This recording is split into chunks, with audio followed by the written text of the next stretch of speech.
Hello, GI Joes and agents of Cobra Command. This is the 245th episode of GI Joburg. We've entitled this quite simply Operation Recall.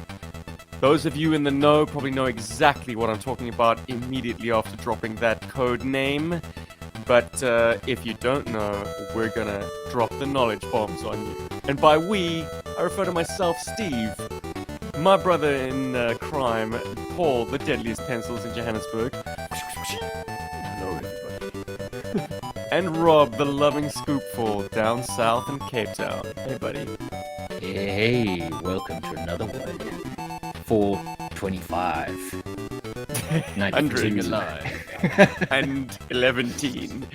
Oh, man. Guys, I am way north in the far-flung future of the eastern coast of Australia, and it's early. I'm still in the shed. I'm still smoking in those petrol fumes from the lawnmower.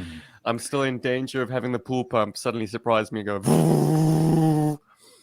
But here we are.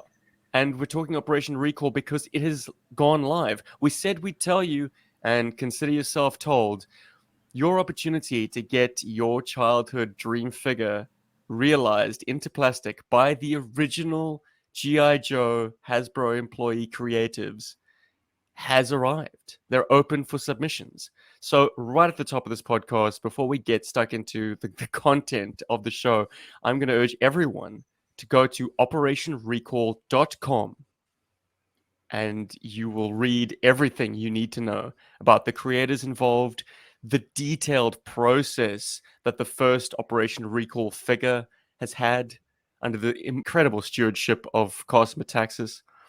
Yeah, man, I would do it a disservice by trying to praise that webpage here now. So just check it out. Go do it. Get your childhood dream figure made. Yeah. I mean, Carson has been interviewing and been in contact with these creatives in the production of the 3D Joe's website for years now. He's shot tens of hours of interviews with each of them. So I guess it was a natural progression for him to drop the little tidbit of information that he has had a design for a G.I. Joe in mind since 1989. Nah. Hint, But guys. it's happening. Hint. It's happening. And it could happen to you. He wants to do this for as many as 16 figures. Wouldn't that be incredible? That's a full wave. Joe fans. Oh. Wow. Yeah, it's essentially like the Willy Wonka golden ticket at this point. Oh, fantastic. But you don't have to... Sorry about that. Mute.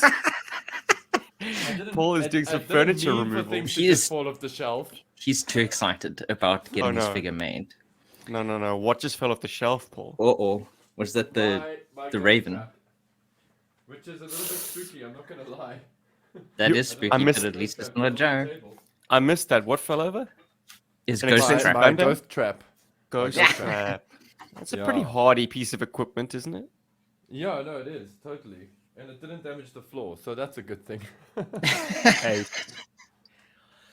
But guys, we got to put the brakes on Operation Recall for the simple reason that, like, bloody hell, if there isn't a shit ton of new news Oh my word. releases. I mean, let's start at the most recent to the recording of this podcast. We've got product images or package images for the incredible Dr. Mindbender. Mindbender. Whoa. Okay, That let me is- start at the very beginning. That's the back of the shot, the pack, and it's clearly hinting at the cartoon origin story for Serpentor, which also served as Mindbender's introduction. It's also In been Arise, enhanced. Serpentor, Arise. Has it now? I enhanced Somewhat it, yes. embellished. Well done, Paul. Thank you. I wanted to make it a little bit higher raised than what was on there. Thank you, Photoshop. Yeah. Sorry, man. You were talking all the good things. I can even tell you who the artist is. So, Atkins? Ooh, who's it? Warren, no. no. It's an artist called Dave Raposa, who I'm a huge fan of. Actually, one of the few people I follow his Patreon. Actually, he is an incredible artist. He has done tons of fantastic sort of pop culture related artworks over the last few years. One of the most notables is his set of Ninja Turtles. He did an awesome set of Ninja Turtle artworks, and then has since just done amazing stuff based on Castlevania, on Metroid, and he even has his own sort of comic book that he's done called Steve Lichman, which is really, really great. It's super funny. So yeah, and he's just a great artist, and he's really into all of this stuff. And this is the first time I think he's done GI Joe art. Hey, he's never. Well, he's I've never knocked it seen out him the do it before. park. I don't know if I've ever Right? seen Mindbender look any better. And the package is what is really selling this whole presentation at this point. I mean, the figure's incredible, but like, yeah, this is an era where packaging transcends being packaging. Okay, you got bang up art, but the design itself is also something that needs to be spoken about, because it seems to be a slipcase, right? That repeats the art on the front. Nice big blow up of Dr. Mindbender alone, without the added, I suppose, raiding of tombs, Atlantis, Montezuma, the pyramid of DNA, all those kind of touches that you see on the back. But then you remove the slip, and it's a lab diorama? What would you call it? It's a Cobra double helix. Okay, so it's like a Cobra design that's been turned into a strand of DNA. But you open the gatefold, and you've got Dr. Mindbender with all his lab equipment in these little, I don't know, like glass cases almost. It's It looks like they're amazing. trying to emulate that kind of like, yeah, he's It's a in the kind of a lab great package experiment. design. Good lord. Yeah. There I are think it's so vents, cool. there are wall sutures, there's sort of like kind of a damp running off the wall. It says Mars in the one corner. It's, I love. Yeah. as There's I also say, something to note on transcending this. packaging. No, dude, it totally is. It's probably in my opinion, the best packaging they've done next to Snake Eyes from the very first one, because that was a great piece. I wasn't so blown away by the Zartan, although I like the gimmick, but I didn't think the Zartan packaging was quite as good as this, personally. It seems to take the notes of like the Supreme Commander, Cobra Commander. I think I'm saying it right. Oh, yeah, Whatever, the there's one that that also too. had a kind of a gatefold presentation, which looked ornate and looked like a cool way to show off an action figure. Whereas this looks like a kind of in situ diorama. It is made to look in scale. It's made to present all of the accessories probably in the best possible way you could present those accessories, because he comes with a lot of small tat, and he's only got two hands and no place to store most of it. So like, I anticipate this is how people are going to display their Dr. Mindbenders. To do it any other way would be, Folly. well, it would be a waste of all of Disservice this. to all of this work. Yeah. Yeah. Yeah. But also something to mention is on this image of the slip, because there is an actual image of him, of the toy with all of the accessories. This version of it, you actually see two extras. You see the handgun, which they don't show on the other shot, and he's also got some mysterious kind of very evil scientist kind of gun on the far left. It looks like it's got like an electrical kind of Tesla-ish looking prod thing at the end. Looks like a lot of fun. Or a hypodermic needle with a kind of a cylinder at the back of Next to it. No, Yeah. yeah, that's next to it. Yeah, Yeah, and that's those it. you can It's change right out. on the left. Yeah, and you can switch those out. It looks like, because the replacements are next to the brain, which is so cool. Oh yes. Yeah, this looks like such a fun toy. I knew this was gonna be awesome. I'm so glad it is. Well, a lot of people had conjecture that it would include the brainwave scanner, but this is, I suppose, by leaning more into the cartoon, you're catching a wider net of Joe fandom. Because everyone who reads the comic also knows about the cartoon origins, but not everyone who watched the comic knows about the brainwave scanner and all that jazz. So you might feel a little bit cheated by not getting what has become his synonymous accessory, but you are getting a fair bit of stuff. My criticism, though, is once you take it out of the incredible packaging, which spaces it out so nicely, it's a lot of small stuff that doesn't really amount to much. Like it's little dio pieces that need to be kind of shelved in unique ways to show them off. But if you're just laying them at the character's feet or side by side, it's not as impressive. Would you Yeah, agree? I'd agree with that. Yeah. But it is cool to be able to have a figure in this line that you don't have to display with a gun or a weapon in his hand. You know what I mean? Like you can have him holding that A skull with a the brain skull or the inside brain it. or something. You know what I mean? It is cool to have some like finger food, some like fun stuff to play with. With the characters, like they could It's do. that term again. Yeah, yeah. And I'm Paul, it loving seems like he's got both weapons in his hands. I'm looking at it In- now. and No, I the see that pistol it- isn't. That's Okay, the sure. that's the hypodermic 9mm, needle. yeah, That's sorry. the electric. It's prod.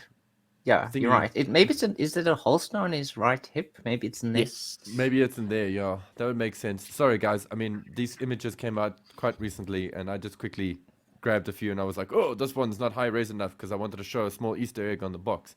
So I Hey. My quickly did, like, question an now is, upres how thing does this with Photoshop. affect the cost? Does this fall into the same category as the sort of figure with animal, like a Snake Eyes and Timber, or is this going to be a little bit more towards the Cobra Commander with the gatefold?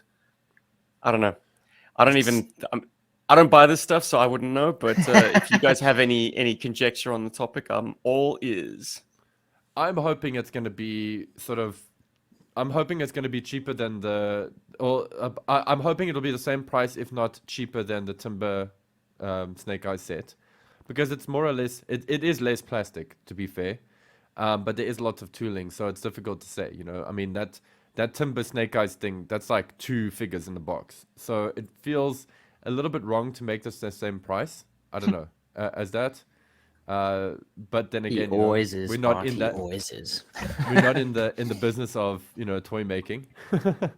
But yeah, that's kind of where my thoughts are. I'm just hoping with this fancy packaging that this is not going to be some kind of convention thing. That is going to annoy me. I don't think it would be though, because I mean they have released other ones. I mean, like the Cobra Commander one, but yeah, I don't think it'll be as expensive as one that comes with a vehicle or with a timber. I think it will cost more, but not that much. But Yeah. obviously, it won't cost the same price as a normally carded figure. Also, I wonder if. Oh, sorry. No, I was going to say, this is cool, but does this suggest that they're going to do a Serpentor next? Oh, I'm pretty certain that it's suggesting that Serpentor's coming. I hope they do They Chariot. spent a lot of money on that artwork, dude.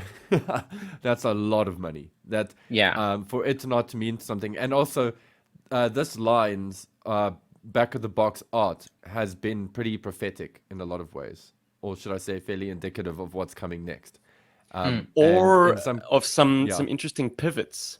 I mean, Yeah. we can all make mention of the fact that like Alley Viper was always coming down the pipeline years before the figure came along. But then if we look at the original presentations of Storm Shadow on the box backs, he did not look as vintage accurate as the figure that we eventually got.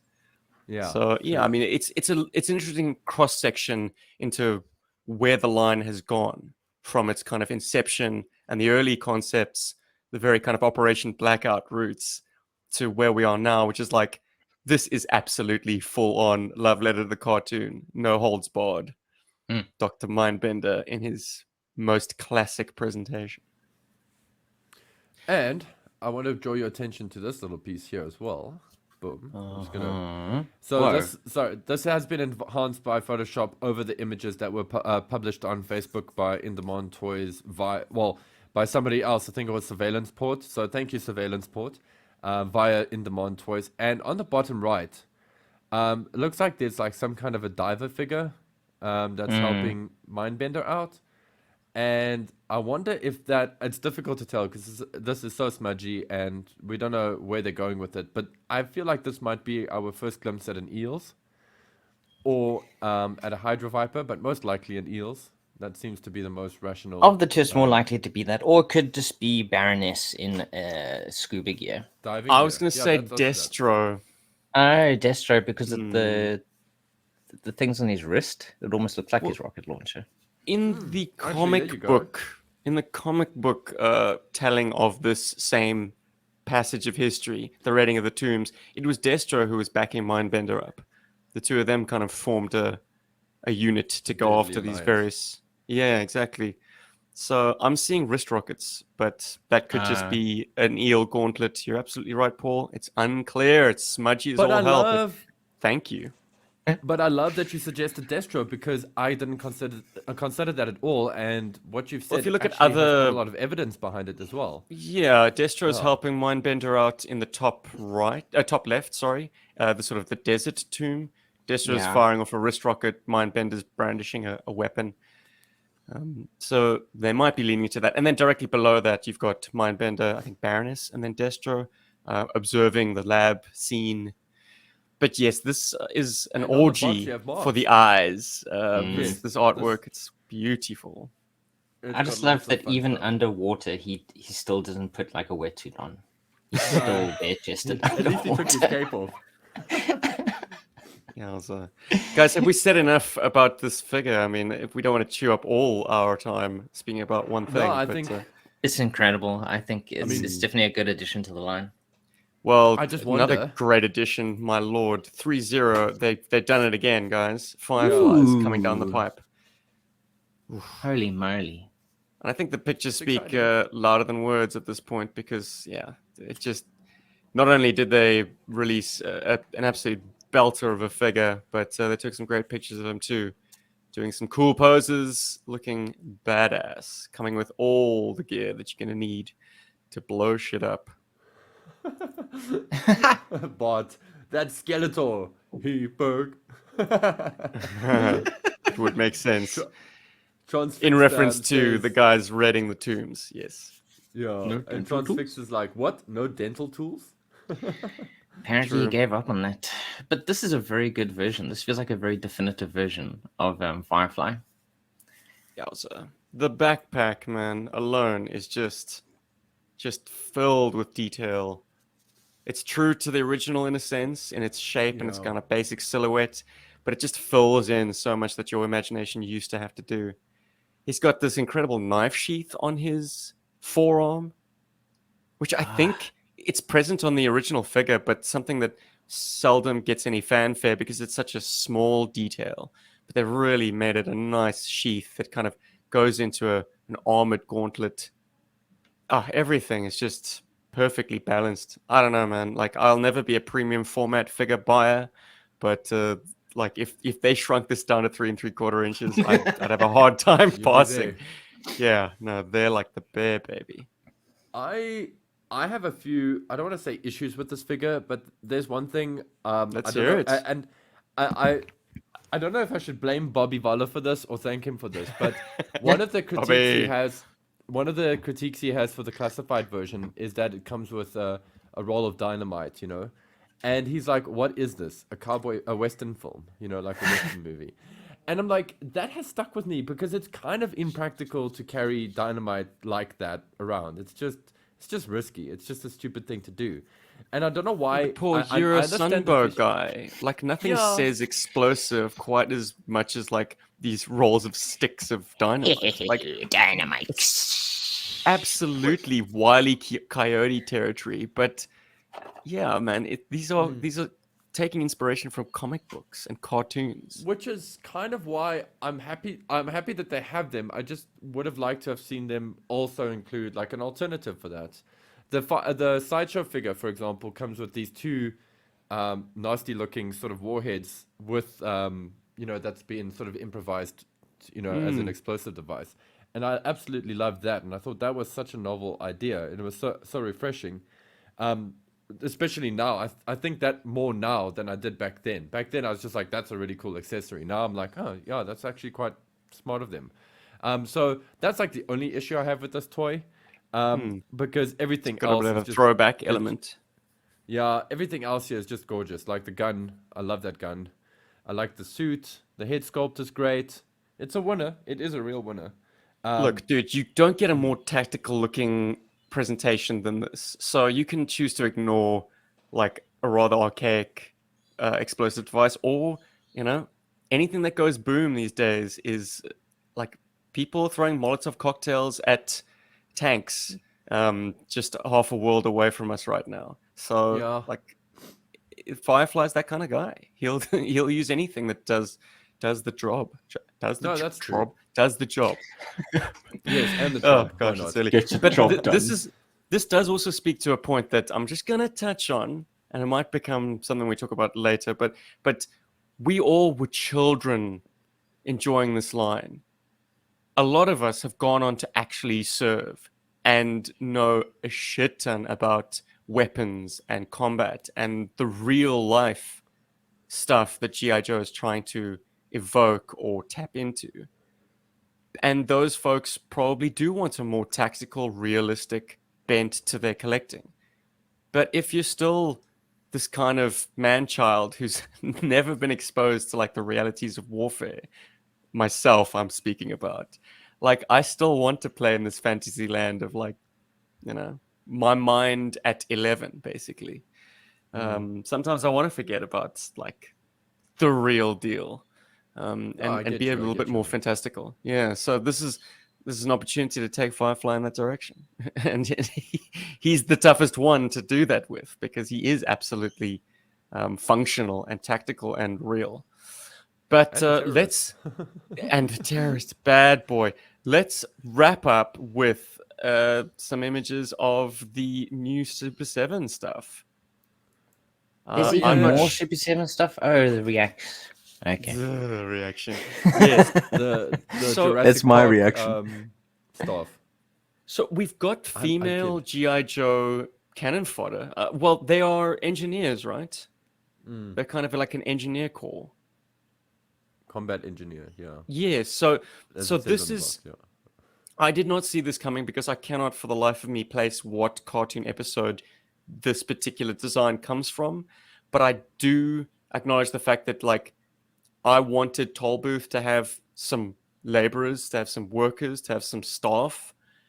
And Super 7 heard my prayers, man, because he's now got 3 delightful females with varying accessory loadouts. He now has workforce. The There we other go. sub team. Yeah, and they're all female. Lucky guy. I mean, if that's Cool. if that's what he's after. That's his thing, If that's his He's into thing. that. I gotta say, this is like very appealing to me. Oh, what, the this- ladies? these Wow. guys.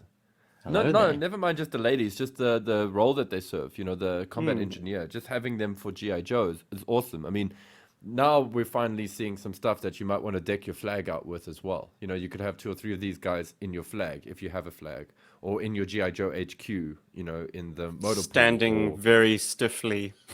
Yeah, well, it's just good to have them in the background. Then at The least you don't rough have and the like smooth. Well, then at least you don't have Blizzard, like working in the hood of the vamp or something. You know what I mean? So, and cover girl can't do everything. You know what I mean? Or can she? But I Paul, don't if know. you got excited about the engineering ladies, surely you're doubly excited about the Snakelings. Now, this would be this is a reference that I do get.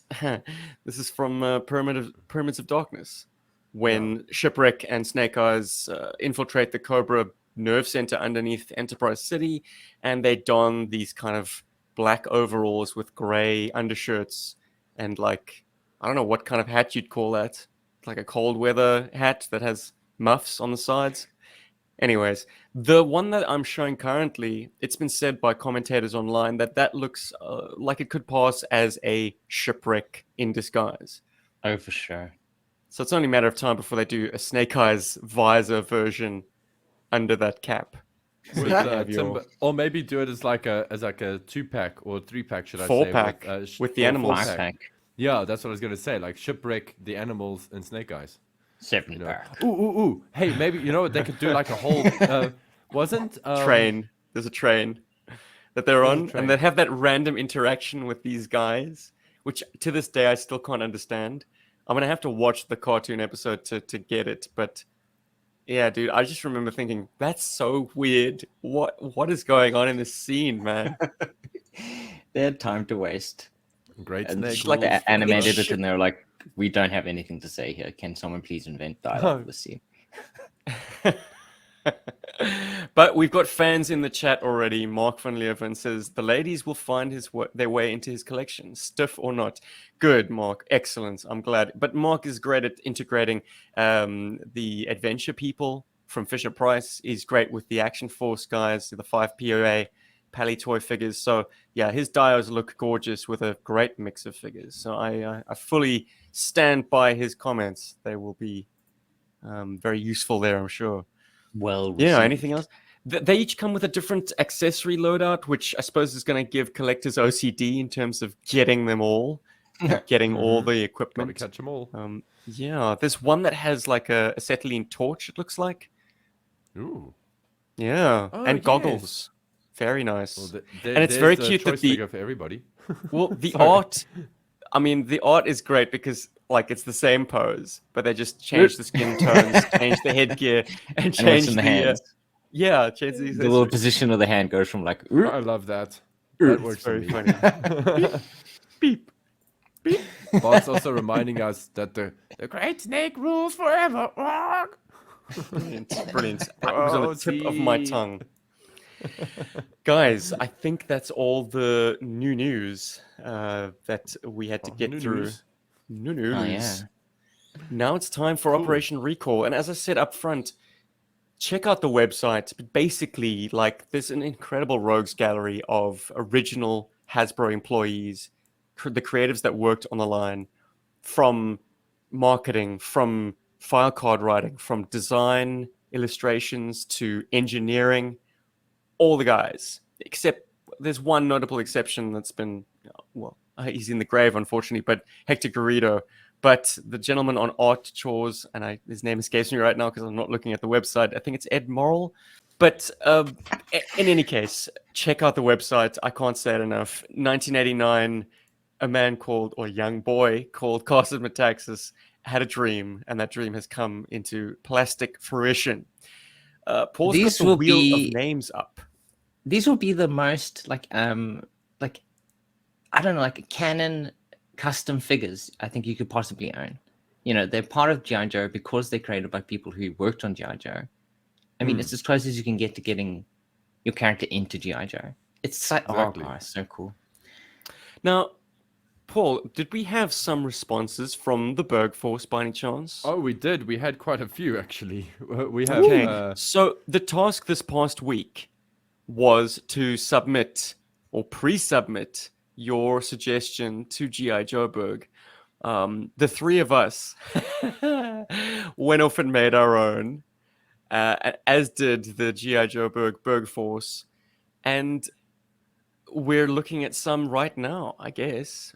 Paul, bring that up, man. Let me bring Yeah, that back come up. on, share it. Sorry, I didn't want to spoil too quickly, yeah, but here we go. Yeah. So, so it starts from Nightshade, who is Mark. And yeah, so what he did is, because he didn't want to trust his drawing skills, he wanted to use his customs, that was the best way for him to represent his creations, which is perfect, by the way, considering the destination considering the trajectory, should I say, of Operation Recall. So he's introduced a few characters. I don't know, do we want to go through these guys quickly before ours? Yes, please, Paulie. Okay, cool. So I'm going to paraphrase some of this stuff because there's quite a lot. But Nightshade says, so this one was very recent on GI Joburg, and it's with the help of Darren Cobb. I made the custom. He created the character, for which I am eternally grateful. And the character is Catherine J. Stillwell, birthplace Marana, Arizona, codename Sirocco. He apologized to me because my cool code name didn't make the cut. It's fine. I'll save it for one of my characters. Her primary military specialty is desert warfare, and her secondary military specialty is rotary aircraft support. And I'm just going to make What the was image here that? bigger. So What was that rejected code name, Paul? Savannah. Sandy. Savannah. No, man, not Right. Sandy. That's boring. It's Savannah. dry, but you can drink it. Did it? Was it? No, it was Sahara. Sorry, it was Sahara. Oh, Sahara. Yeah. My bad. it's a Savannah desert. You can't drink it. Savannah is the name of my agent for the house, for the my rent agent. Of course it is. Savannah de Anyway, Klerk. I think this is such a cool. This is actually such a great custom, and I love the camo. Like, I don't know if these are painted on or if there's an actual body that has this, but this is so great, and the head sculpt is so great. Battle Core So- Duke, man. Oh, be. is it? Okay, well this is just stunning. So I love this. But I think the white and black accents are custom if I'm not mistaken. I don't have that figure. Oh dear. It's a goodie. And then we got version 2 Dusty in the background. Then we got Nightshade's got another 3. one. Another whole bunch. And yes, version 3. Tiger Force. Just covering our butts, man. Covering our butts. You know, someone might be gunning for you in the comments. Yeah, let's not waste their comments on corrections. Helena Timmerman, her birthplace is Rotterdam, the Netherlands. Codename Of Cypher. course. Of course, and that's good. You have to represent, eh? Primary military specialty is armored fighting vehicle mechanic. Yay, because we need more of those in GI Joe. Secondary military specialty is electronic maintenance, Cybertronian technology expert, and she is part of the BF2K sub-team. Interesting. Brilliant. This is also great. What a cool use of parts as well. Sorry, I know that we're going into that, but it is. It's just this works really well. Really love this. And this thing on the shoulder, like, that looks like he made that, which is cool. So, go you. And Mark. also, like, yeah, Nightshade, excellent work, man. Like, the heads that you source, and, you know, I'm sure they are not easy fits in GI Joe torsos. You have become an expert at, like, repurposing heads for O-ring figures. And that really just, like, sets the tone for a unique character. So, bravo, I also man. I love that she's carrying this kneecapper. This giant hammer. I love that she has the BF2K colors of blue and green, which would serve to tie, and silver, of course, which would serve to tie the BF2K together if the original 6 weren't so disparate in their coloring. Like, if they all had the vehicles coloring, they would make a lot more sense. But yeah, she's representing those colors for sure. It's cool. She looks like the team leader here, actually. So, I love the monocle as well. That's a big one for me. I love that kind of tech on a figure, on a character design. Then we got another one from Nightshade. Whoa, Nightshade, you have made all of the customs. Charlie Low Noise. For the Dutch people, no affiliation with the DJ. I actually also got that reference. Birthplace New York, USA. Codename birthplace New York, USA. Not the way I said it before. Codename Hotwire. Primary military specialty radio operator. Secondary military specialty force field technician. Subteam Star Brigade. Look at this dude. Hey, he's cool. Oh, man. Gives I me love this vibes of Cool Breeze from the comic book, or like pretty much anything Carl Weathers played in the 80s. Yeah.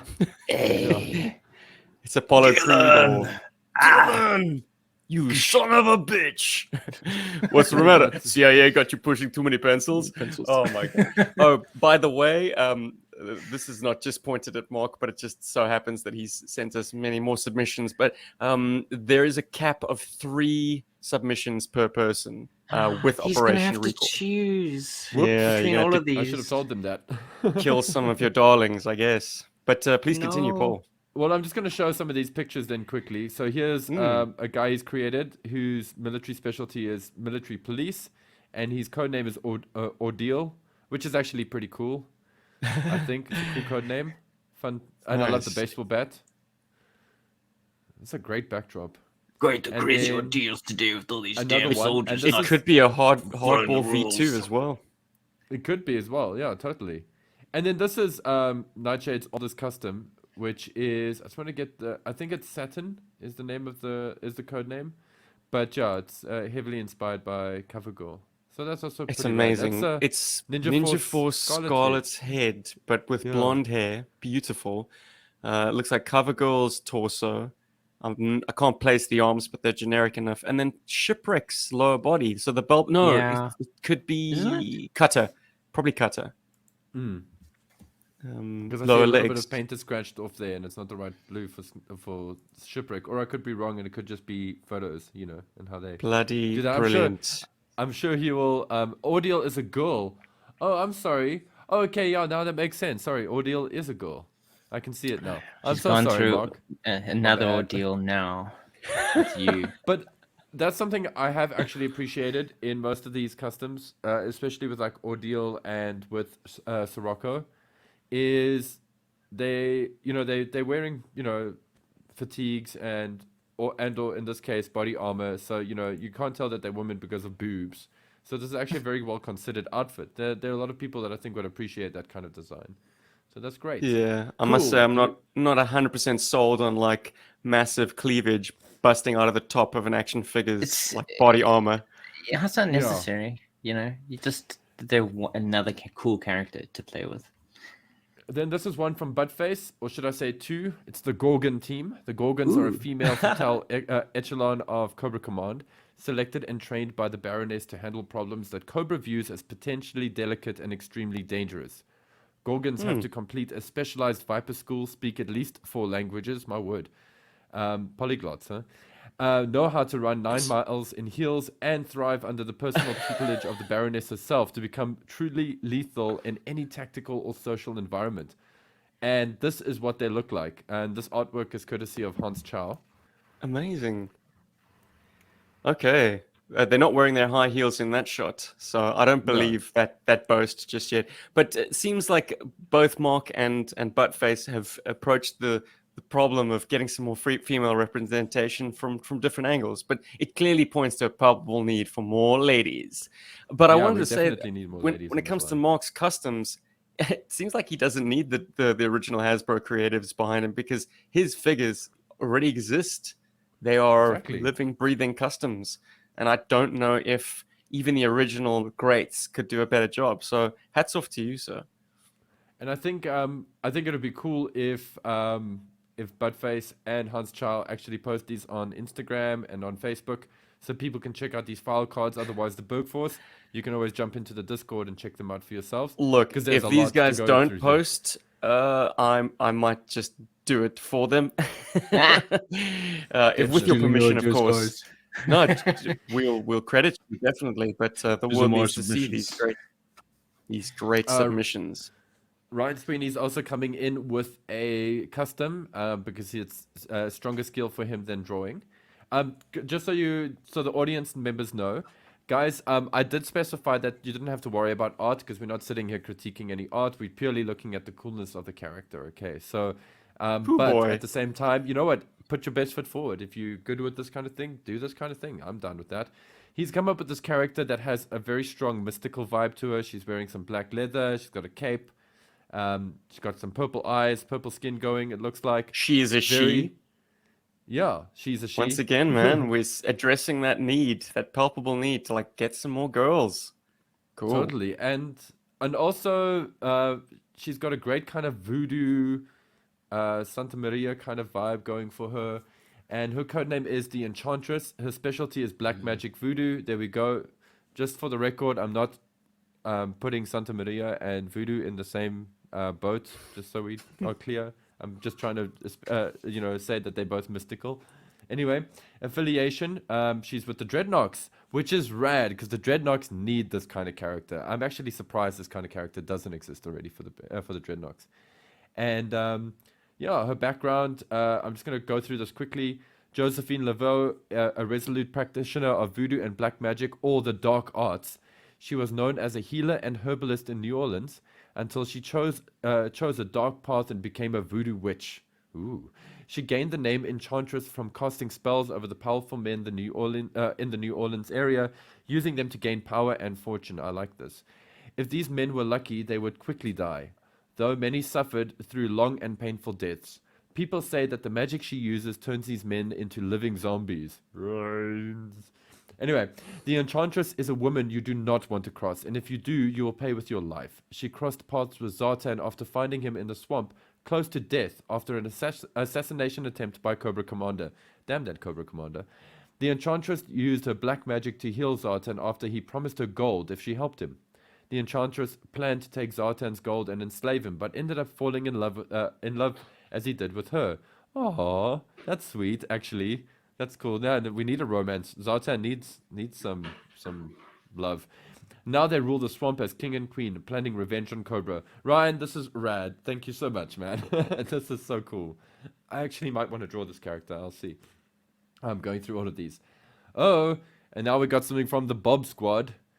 Okay, so he's like, this is his first time on Discord. He's happy to submit this for episode 245. Codename, Threadknock. Real name, unknown. Affiliation, Cobra and the Dreadnoks. Hometown, Silicon Valley. I'm guessing that's California. Yes, that is California. Sub-team, rumored to have a sub-team under him named the Reply Guys. But nobody knows if that's a rub on him or not, and he prefers it that way. Background. Threadnought is not a hacker. He is the unofficial social media manager of Zartan and the Dreadnoks. That's so cool. Sorry. Threadnought specializes in spamming, bots, hijacking chats, and most of all, creating fake profiles like Zartan changed disguises back in his day. I gotta say, Bob, so far, this is actually one of those things. I wonder how many people considered this, because I know that there's a sort of a touch of humor going through this, and that you are like bit tongue-in-cheek here, but this is actually quite legit in a lot of ways. Social media is actually very powerful. Anyway, a master of the algorithms, Threadnock creates viral distractions whenever Cobra ends up in the news, and in turn spins stories to make Cobra look cool, or at least more grey than dark. He wears combat boots despite never having been in so much as a fist fight, and loves camouflage as fashion only. He's one of those guys. Because he thinks it somehow complements his green hair. Threadnock shows no respect to the now 70-year-old original Dreadnoks and gets away with it, fueling rumors of potentially being offspring of either Zartan or one of his siblings. He is constantly filming you as you talk to him. What an annoying butthead. Cobra Commander almost killed him for it. Yeah, and here he is. Like, look at this dude. He's such like a millennial. This is great. It's so cool, though. This is so cool. I love he's got like his little phone. Oh, this is cool, man. Shot, Bob. Love it. This is something I'd like to actually also play with. Railroad has sent us a literal tome of ideas. So I think I'm going to read out the code names, and then I think you guys should choose the one that we should read up. So before we get into that quickly, he's got something called Nomad Force. Nomad Force is a designation for GI Joe's dedicated recon/infiltration force. This team is trained in being completely self-sufficient if needed and using whatever resources are at hand. No strangers to being deployed unrelieved for weeks or even months at a time on missions. While nominally led by Nighthawk, each member of the team is encouraged to take point when they are faced with something that fits their specialty. Cool. Nomad Force is definitely an important part of the GI Joe team. The information they send back on suspected Cobra operations have meant the difference between a successful mission and a failure more times than I care to count, but I still have trouble recognizing their faces on the rare occasions they actually are on base, and most of them, if not all, have been stopped at the gate and forced to prove their identity at least once. Clayton M. Abernathy. So, yeah, so we got Low Range, we got Bangalore, we got Headway, we got Overwatch, we got Dustoff, and we got Nighthawk. Which one do we want to elaborate on? Because these seem like they're all pretty fleshed out. Headway. Okay, Rob, on 3. Oh, okay. Oops. All right. Let's do Headway. Okay, there's Headway. We've also got one Berg Force recommendation of Bangalore, so I'm sure we can. I was going to squeeze say that in. Bangalore. Okay, Rob, you're outvoted. Bangalore. Let's have Bangalore. Okay, but let's go Headway first, and then we'll do Bangalore. No, Let's go Bangalore. Bangalore. Okay. Rob, Paul, guys, I'm yeah. so fucking excited and itching to like unveil our submissions, mainly because I want to see yours. So, no offense to the Berg Force, this is incredible stuff. I will read through it at my leisure, but we need to move this agenda along, don't we? Yeah. So should I quickly read Bangalore. Headway and show? Okay, well let's read Bangalore, and then I want to quickly show this one picture of this guy called Jaeger, which is also quite rad, and then we can move on. Yeah. Who did Jaeger? I'll tell you now. I'll keep us in suspense. Let me get into Spoilers. Bangalore. Bastard. So Emma Vaughan. I'm not gonna Emma T Vaughan. I'm not gonna go into the serial number, but she's grade E6. She comes from Juneau, Alaska. I hope I'm pronouncing that correctly, or Juneau. Anyway, primary military specialty. She's a sapper, EOD. Ooh, that's a hot topic there, but that's very cool. Nice. Secondary military specialty, logistics. Most kids blew up a mailbox or two for fun. Bangalore actually daisy-chained a whole street and then put a timer on it to go off 10 minutes before the mail was due to be delivered. Anarchist. After several similar actions, she was sentenced to a form of community service at one of the local mines. Wow, that's quite rough. It was decided that if they could not stop her from playing She with got off explosives- light, dude. Jeez. Yeah, they could at least teach her how to do it safely. From there, she joined the Army Engineers and finally the Joes. You have seen that shirt that reads, "I'm a bomb technician. If you see me running, try to keep up." When one is around Bangalore, it always pays to keep up, as you can never tell that thing she has just put down is going to go boom or not. Due to this, there is a standing order that her and Airtight are not to be left alone together unsupervised on the base at any time. So that's actually pretty cool. Bangalore, I love that. And the Bangalore, like bang. Very, yeah, very punny. She's not just Bangalore, she's that's bang That's galore. fantastic. Bangalore. I'm looking forward to reading all the other ones. Yeah, Gaz has given us Jaeger. He's a GI Joe. Ah, He's Gaz. Jonathan R. Smith. Specialty, he's infantry. Secondary is small arms. Birthplace is Rockport, Massachusetts. And yeah, he is a really cool little artwork. I like his simple gear, some like green pants, black shirt, 9mm wielding, and he's got like a knife. So this guy loves to get close. And his most striking feature is a very cool scar and a face mask. So I want to quickly And there's do this. great temples. Yeah, it's a bit of a silver fox, it seems. Jaeger is an old war dog. He spent most of his youth in and out of foster homes and in trouble with the local authorities until he was given the choice to join the army.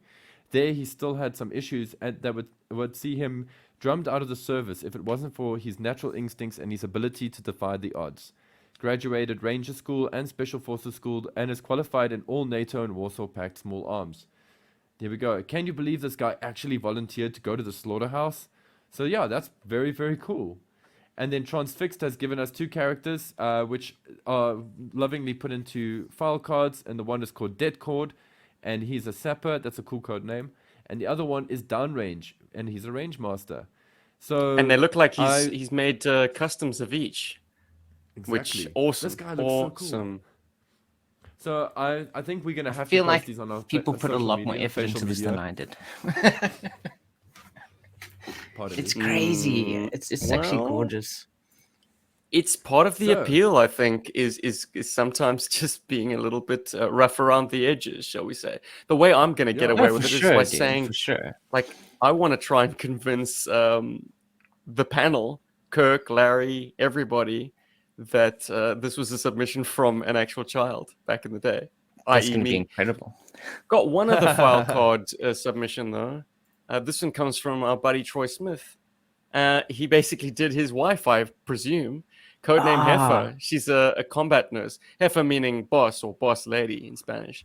And absolutely, you need combat nurses. Like I said this about Toll Booth needing staff. Well, Doc needs staff. So make this figure, please, Hasbro. Yes. Or in some way, shape, or form, we should get a nurse into the line. Maybe I agree. Operation Recall is the way. Maybe. But in any case, we're going to move on to our submissions because Wheel I suppose of we've got recall, a spin. a fair bit to say. I want to just, full disclosure, guys, this isn't a concept. What I'm going to unveil on this show isn't a concept that I've had kicking around since I was a child. Like, I would love Likewise. for my brain to have worked like that. But the truth is, and I think this comes back to how little actual contact we had with Hasbro in South Africa. Like, it was zero because it was like through the filter of Prima Toys. So if we wrote in, we wouldn't get a response from Hasbro. Similarly, we don't save up our flag points or our action points those were for going any kind of nowhere. yeah, there was no premium, there was no back and forth to the toy company. So it never occurred to me that I could draw up a character and send it in and like wishful thinking, like maybe they'd make it. The closest I got to that was actually my failed attempt at getting a Steel Brigade figure long after the offer had expired. But just I saw it in the back of a comic book and I thought, this is the coolest thing ever. I've got to send it in. I think my father even was good enough to mail it, knowing full well that there'd be no response. But you know, that's as far as it ever got. So this is me, a 30-something man-child, trying to make a feeble enough drawing that will convince a bunch of creatives that it was done by a child. That's my disclaimer, and I'm going to stick with it. Yeah, Paul, did you dumb down your autistic abilities? I didn't. I wanted No, to. he went full force. So yeah, I went full force. Yeah, copyright pending. How about you, Rob? I did the best I could, which you guys will have to judge if that's it. You know, pretty good or Yeah, not. so well, we're not worried about like how well it's drawn. We're more worried about the character. And the thing is, guys, what I did is I did what we call ideation. So I basically what I've done is actually very very rough. It's thumbnails, with some basic ideas put in for me to look at and expand upon and to create a conversation. That's pretty much what I did. And then also as a small disclaimer as well, to go with what Steve said, everything about y'all not having exposure to Hasbro, blah, blah, blah. But GI Joe is the thing that got me into wanting to draw characters and stuff like that. And is kind of instrumental into me having the job I have today.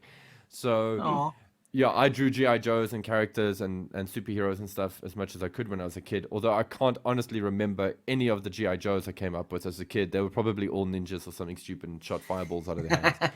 That said, let's get into the wheel of recall and and see what happens. The wheel is spinning for those audio only members. Although I do encourage you to check out the YouTube. And it looks like, wait for it.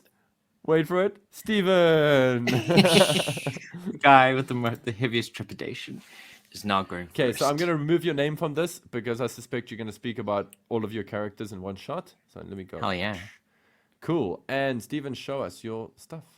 My submission for Operation Recall. Well, guys, I wasn't going to submit because I feel like it breaks the spirit of the thing to be cooking up a character and submitting it now as an adult. But something Carson wrote online, someone was saying exactly that. They were like, oh man, I wish I'd like put pen to paper as a child and I wish I could dig up my old notes and stuff. And Carson was like, well, just make them over, like do them now. And that gave me license to do this because, well, not only does it look authentic, because my ability to draw has not progressed since I was 14. So yeah, it might fool the creatives, but even if it didn't, I can hold my head up high and say like, this was an exercise in dialing my mind back to being a kid again and just like letting it all fly at the wall and see what sticks. Also, what we call being an artist. Carry on. Well, yes, but art is about like drawing thousands of lines to get the perfect one. Right? Whereas this is line art that like literally if I made a mistake, okay, at one or two points I used an eraser. But like for the most part I just try to work it in. And You didn't. Keep going. Yeah, dude, this is a one take wonder.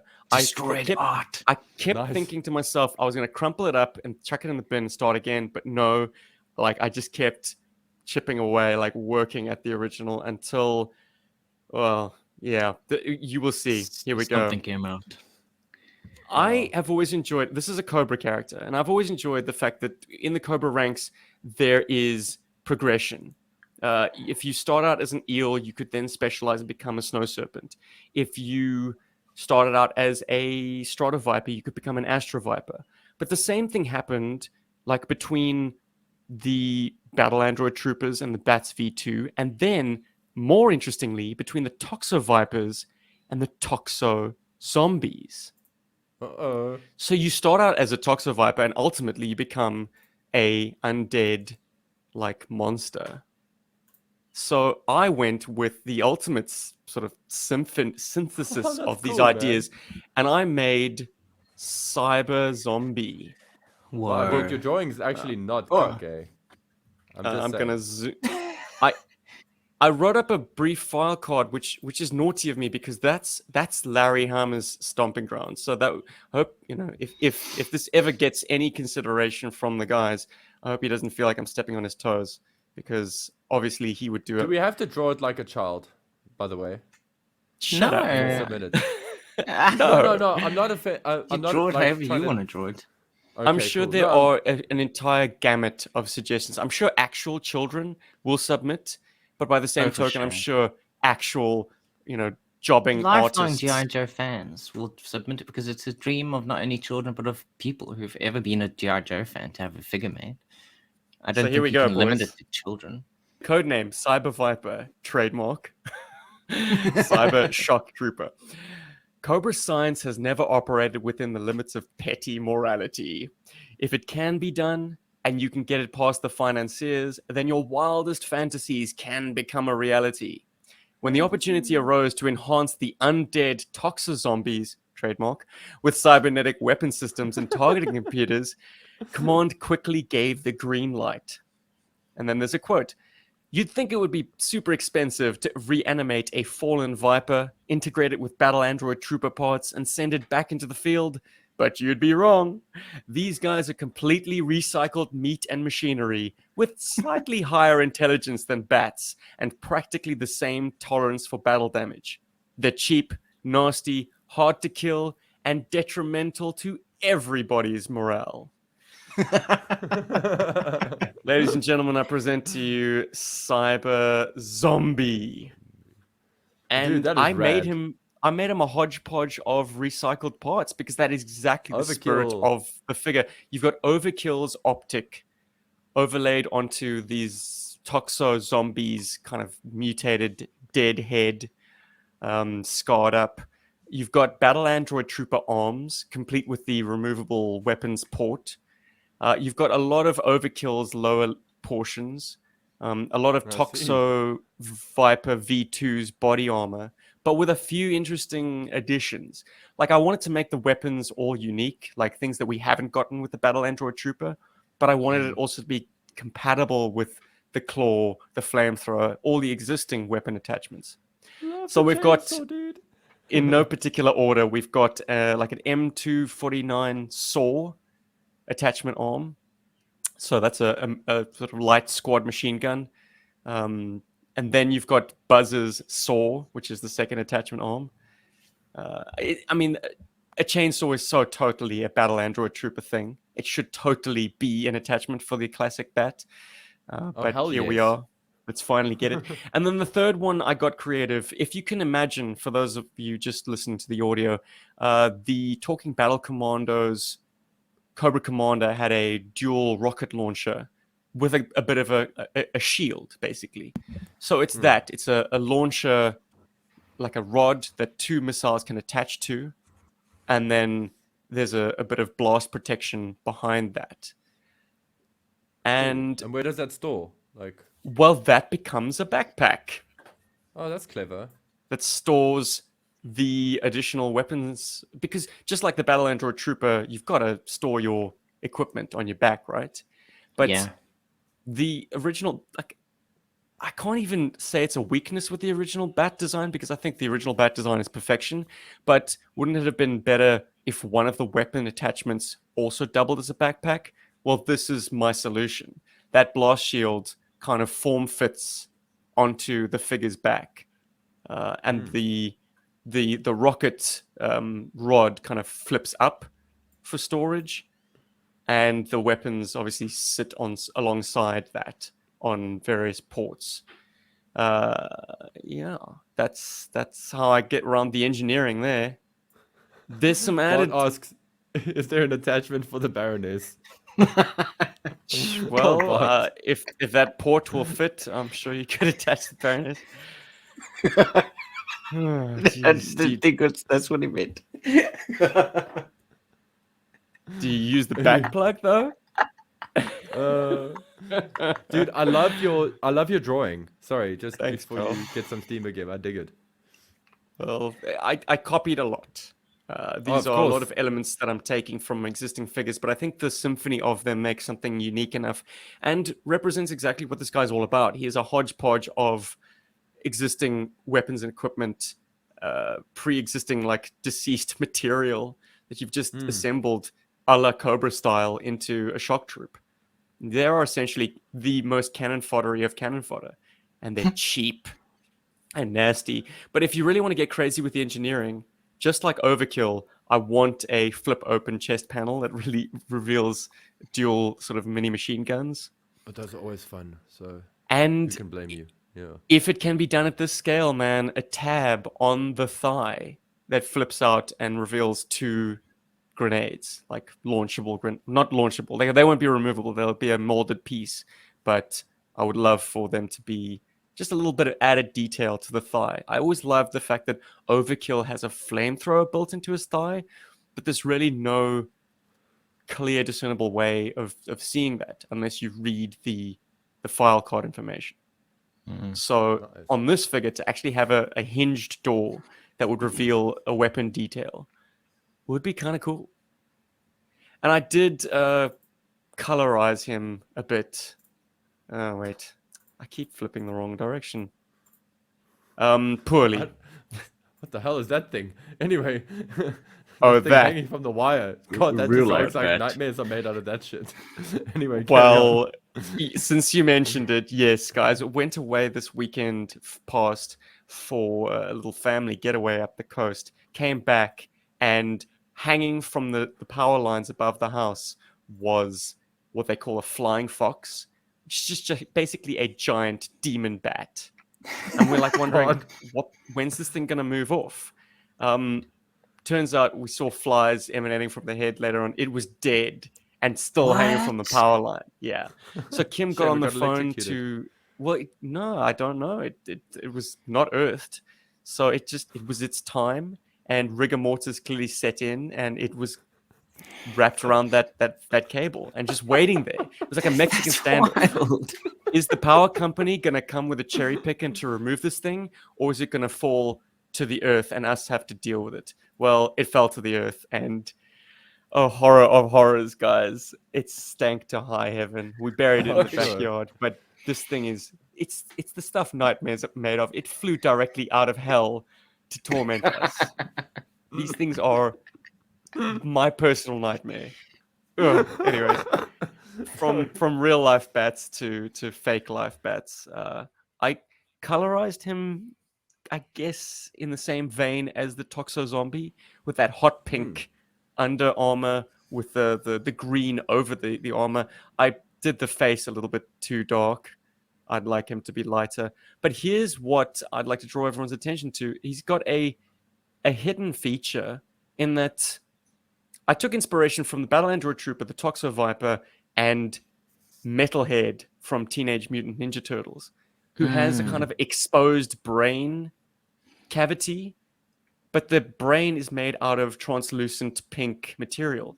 And Oh, that nice. would Light piping. that would form light piping, exactly, which would link up to both the optic, the sort of robot targeting optic on the one side, and then the gory, exposed, like pink eye on the other side. So features abound, my friends. But I think light piping is something that GI Joe, it's begging for, and this would be the perfect vehicle for it, because it'd be spooky, man. Because they've had also- didn't Bionic 6 sorry. wasn't there a figure from Bionic 6 that had light piping on, or am I misremembering? lot of- Well, Bionic 6 had a lot of translucent plastic used. Yeah, so it is something you can do. You can make the entire head translucent and then paint over it to be able to fill in the non-translucent bits. So it is doable. Nice. I was thinking of a actual like separate plastic piece that was kind of inserted, like a G2 transformer. But yeah, you're absolutely right. Okay. If they 'Cause then mold the head would the be head- 2 pieces. Yeah, if you just mold the head in the color and you paint it over, but then right. over time, obviously the plastic, chip away. the paint would come off. only with rough play, and that might even enhance it. You know, you'd have these little flecks of like translucent pink showing up underneath the tones. But yeah, that's me, guys. Cyber Zombie. I think that it's got a. I just want to quickly comment. I love that it's got as okay. It's got a lot of cool like toy features, like the changeable hands and the backpack and all that. I think those are really great. And I As think far the as action character- features are concerned, those are the least egregious, right? Light piping and exchangeable weapon ports. Yeah, but Yeah. they're fun. They're fun things to do. Like, I mean, that's what makes the bat fun, right? And then the kind of character that it is, or the kind of its feature in like the GI Joe universe, like that gives it an extra level. It gives you something to kill without any guilt. If you're a kid and you're playing with the stuff, and then also, yeah, the light piping gimmick is actually really great. Like, I think that's such a novel touch. Plus, I like that it alludes to a weakness. That's kind of what good character design often has, is there should be some kind of weakness. Like, just as scary as the thing is, it should have something that can take it down. Otherwise, it's difficult for people to, get their heads around stuff sometimes, like the xenomorph. The xenomorph is pretty much unkillable, but fire does hurt it the most, it seems. So it's one of those fun things. No, that's really, really cool, man. I wish love I that. could And be your a drawing's fly on the awesome. wall. Oh, thanks, Paul. Well, like I say, feeble art skills that have basically frozen at age 13 or 14. Like it's very telling to me. I was like, yeah, this all feels very familiar. This is as good as it ever got and got no better. But I would love to be a fly on the wall watching each of the original creatives flatly reject this concept. Like, I just want to know their process, be like, oh god, no, we're not doing this. Because you might think that they're a little bit old school in their approach, but maybe this would be a breath of fresh air. Maybe some of the wacky stuff that came out, thanks to the Eco Warriors and the the early 90s GI Joe bent, maybe that stuff really flew with them. I know in a recent interview with Talking Joe, Kirk Bozigian was on, and he said like he wanted to get the fun, or he wanted to move away from the model kit GI Joe vehicles and more into the fun play feature geared toys. So you might think that he was there at the beginning, but he was one of the driving forces behind these more fun concepts. So maybe I'm in with a chance. I don't know. No, dude. Well, that's why I commented the way I did, because there's a lot of fun in that toy, and that's like, it's appealing to me, because of all of the features and stuff. The kid in me enjoys that a lot, enjoys that concept. And in fact, and hey, who wouldn't want more attachment arms for your battle android trooper?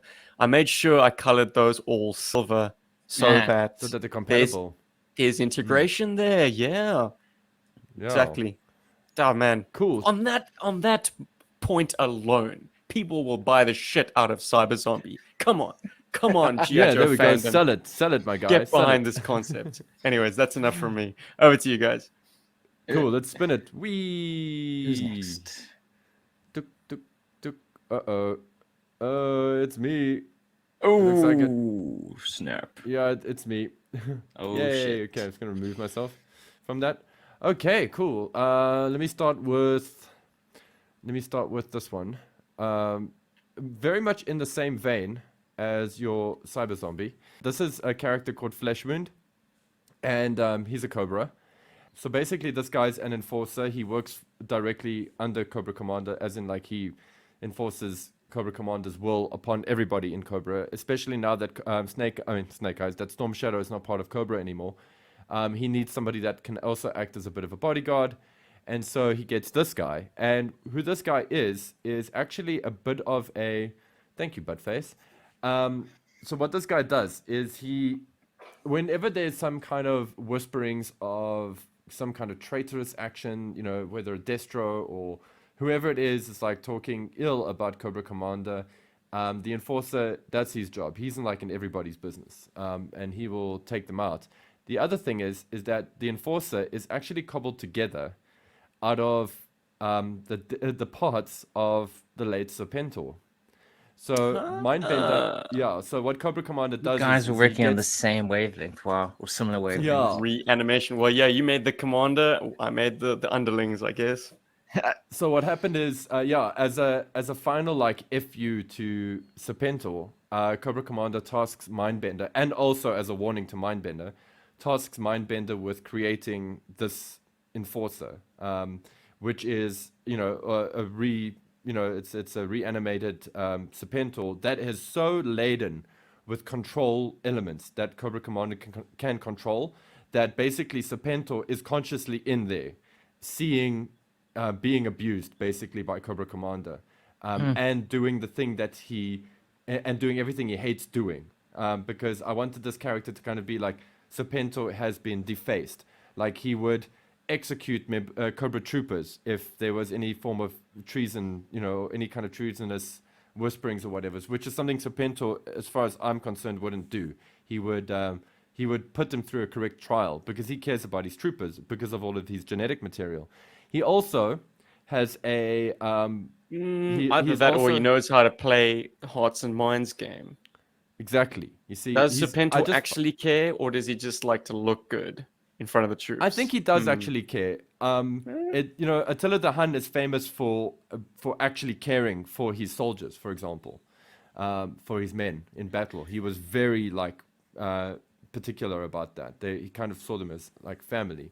I'm paraphrasing, of course, and you guys should read that up. But Flood the Impaler. But for history is example, always written by the victors. by the Anyways, winners. Paul. Yeah, exactly. Yeah. Yeah, Flood the Impaler was also notable for caring about his troops, but also being extremely just, very black and white with stuff. Anyway, I thought about some of these elements when I did this character.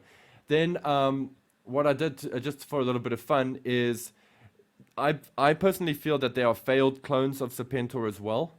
So I didn't get into drawing them, but I wanted there to be like maybe 4 failed clones of Serpentor that this guy has control over as well. So he's kind of all over the place. You never know which one is the right one because they all look similar. And once again, they all serve Cobra Commander, and they all serve, they're all under his control. And so what I did is I also created a fun little backpack accessory for him, which also transforms into this like kind of creepy looking kind of drone hound thing. But when it's on his back, the bottom legs, the back legs come forward to be like a kind of a plasma gun, like a kind of a horrible underslung arm weapon thing. G.I. Joe goes Gundam. Yeah, a little bit. Yeah, there is a little bit of Gundam influence here, definitely. The helmet is also kind of a play feature, so I wanted this little portion here to be removable so that you could take it off to reveal who is under there, So yeah, that's kind of the vibe that I want there. And also his armor is gold. I know that I've used dark gray here, but it's gold with dark greens and things like that to sort of kind of be a bit of a statement to kind of go, yeah, this is what happens to you if you try to take my throne. I will enslave you to my will. No, there will be no more Serpentor. I am Cobra Commander, ruler of all. So that's kind of the vibe that I wanted. So this is Flesh Wound. And then we fast forward. How long has this idea been percolating, Paul? Because that's taking some deep thinking, man. When did we discuss? Tuesday. Hey, so Tuesday. I've been percolating since Tuesday.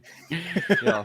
He's a creative, ladies and gentlemen. Anyways, you have more? Goodness gracious. Yeah, I me. have more. These ones I actually did today. The mind of an 'cause artist. They just popped in my head today. So this is Medusa and Snoop. Snoop is a GI Joe. His backstory is that in high school, Snoop was one of those kids that's like really, really intelligent, but also quite athletic, and didn't quite know where he fit with everything. So he would do the athletic thing, but he was really big into like, working out systems, and he's quite fond of like technology.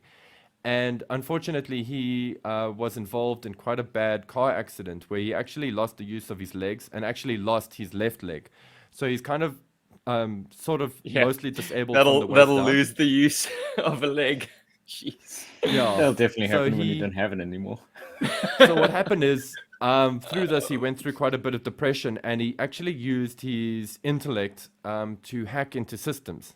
To hack into big government systems and to big banks and things like that. He was sort of making like a bit of a sideline business of, doing things like mining crypto or stealing crypto and all that kind of stuff. And he got the attention of this character here, Medusa, who is a Cobra character, who then sought to hunt him down and recruit him for Cobra for his skills, promising him the world.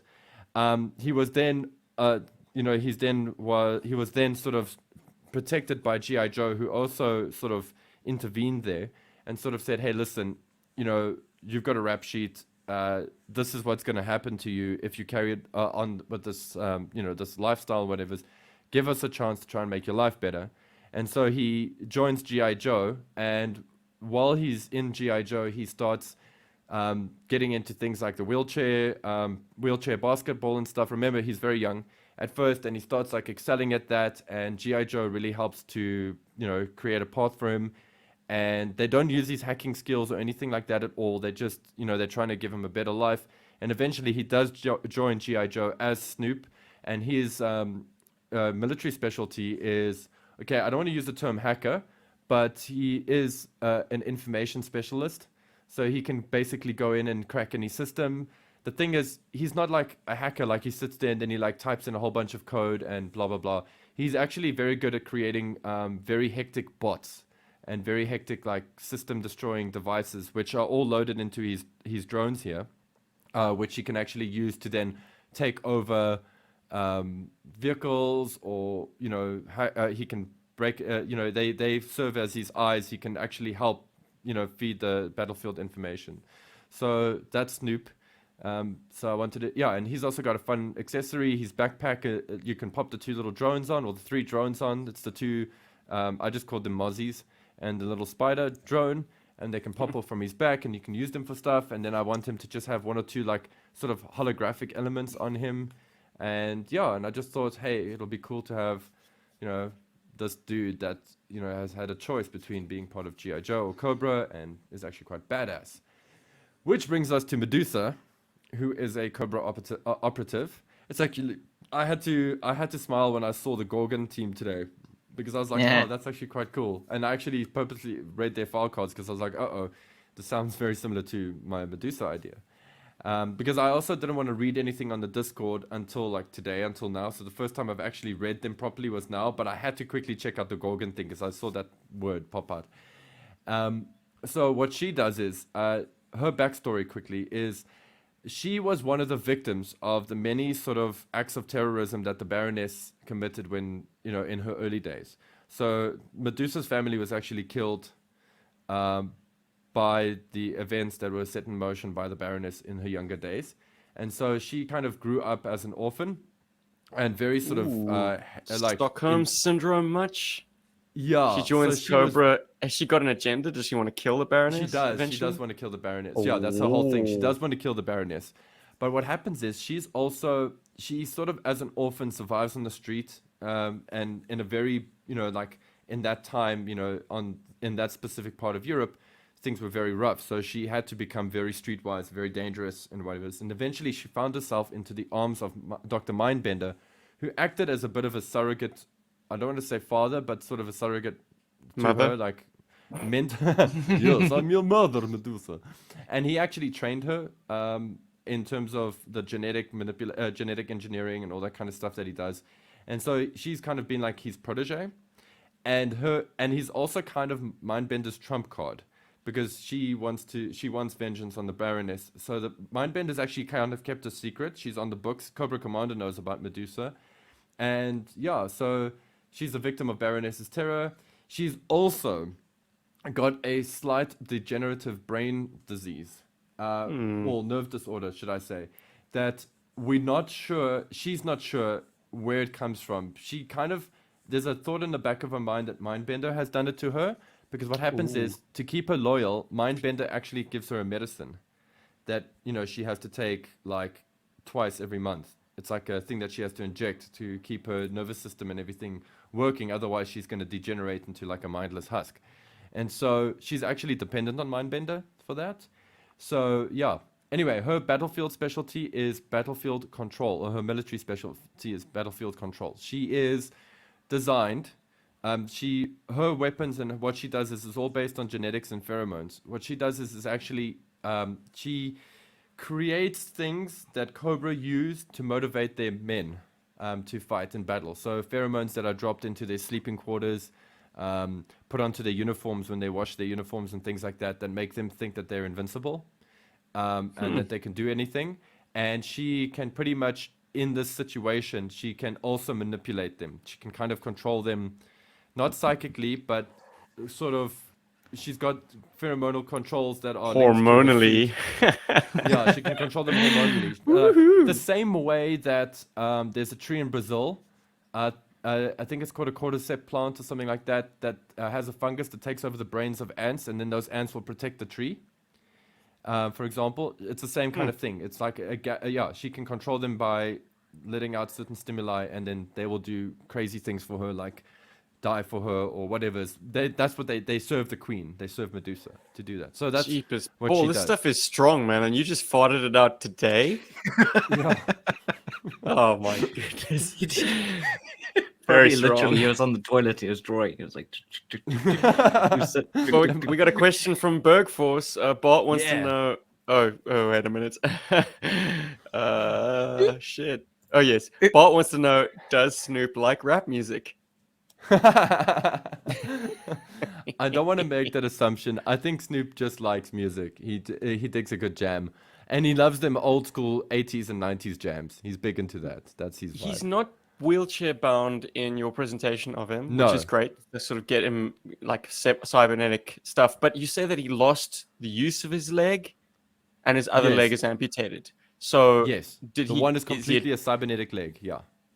But why wouldn't he be a double amputee? I mean, if you've got I thought it'd be more interesting for the toy to do it that way. That's all. That's Interesting. honestly the only reason. Yeah. But I then thought having him. how does he motivate his Like unfeeling leg? exoskeletal or something. Yeah. So with that, yeah, that uses an exoskeleton, Wow. and yeah, to help him move it. And he has, because of his technical skills, he can actually. He's also written a whole bunch of programs and stuff into his legs. So, for example, his legs can kind of go automatically with like algorithms that he's created. So when he's on the field, he can actually run without, like how when we run, we have to kind of run and know that where we're going. He can actually do all that the legs can run for themselves, and he's just kind of like a vehicle in Like those legs, and he can doesn't have to worry riding because the along. legs, they will just jump over walls or scale up things or whatever as need be. He sounds like a very expensive troop. Yeah, You wanna he lose is, him? yeah. Are you going to submit all three of these to Do you think I should? Carson? I'm worried, like, Pick I your, don't know how pick many your of these winner, would I fly. guess. yeah, I don't dude, know which one you know my what? winner is. Yeah. But you So- know what? You've got a maximum of 3. I'd say go for it. Why with not? all 3 Go of these, crazy. why not?